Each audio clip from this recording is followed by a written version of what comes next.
Will somebody please tell me why, when it takes $22 an hour at a 40-hour work week for one person to pay for something as small and modest as a two-bedroom apartment, that the Indiana state minimum wage has been stuck and stagnating on $7.25 an hour for 18 years now?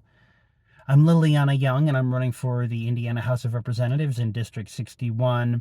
And according to a report from the National Low Income Housing Coalition, it takes one person working 40 or so hours a week across an entire month at $22 an hour to pay for a two-bedroom apartment. And I gotta tell you, that ain't lavish living, baby. And we're not even talking about something like home ownership, which is basically becoming a lost dream in its entirety now. We badly need to raise the minimum wage here in Indiana. 19 states in the union are raising their minimum wages considerably this year to help their residents actually cover the drastically increasing cost of living. And Republican controlled Indiana just ain't keeping up. And that's really got to change. So one of my goals here, my major legislative goals when I'm elected, is to push for a massive increase in the state minimum wage. My goal here is actually $20 an hour, which I know some people might hear that and think that's insane. That wouldn't possibly work. Why are you aiming for something so high? And here's the thing. Like I just said, when you need 22 an hour working the typical 40-hour work week to pay for a two-bedroom apartment, the $20 an hour minimum wage still isn't really going to cover that.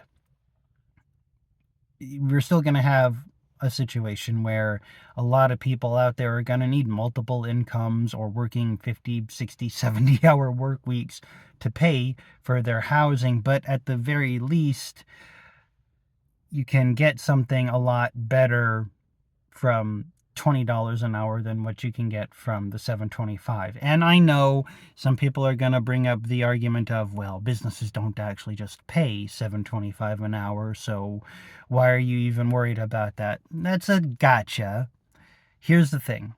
Because the state minimum wage is so unbelievably low, a business can get away with paying something like $11 or $12 or $13 an hour, and they seem competitive because it's higher than the state minimum wage. But if you are a worker in the modern workforce, you know that 12 or 13 an hour is still a total joke of a wage. It's kind of an insult for me to be offered that when I go in for a job interview. Anything under 17 or 18 an hour just does not cut it for paying your bills in any reasonable capacity anymore. So it seems to me that a $20 an hour minimum wage is kind of the least we can do in this state if we're actually serious about uplifting Hoosiers to be able to achieve that life, liberty, and the pursuit of happiness, which we're supposed to be guaranteed by our state constitution. Article 1, Section 1, very first legal freedom we're supposed to have here in the state. And I don't know. I feel like I'm having an awful lot of trouble pursuing happiness when I can't pay my bills on time as a service worker. And that's with me and my wife having a multi-income household. Yeah, we can do a lot better. And when I'm elected, I promise you, I'm going to do whatever I can to push that state legislature into getting that state minimum wage up as high as possible.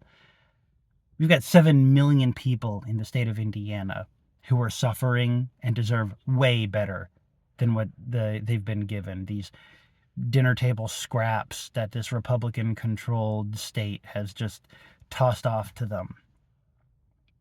We can't abide this anymore.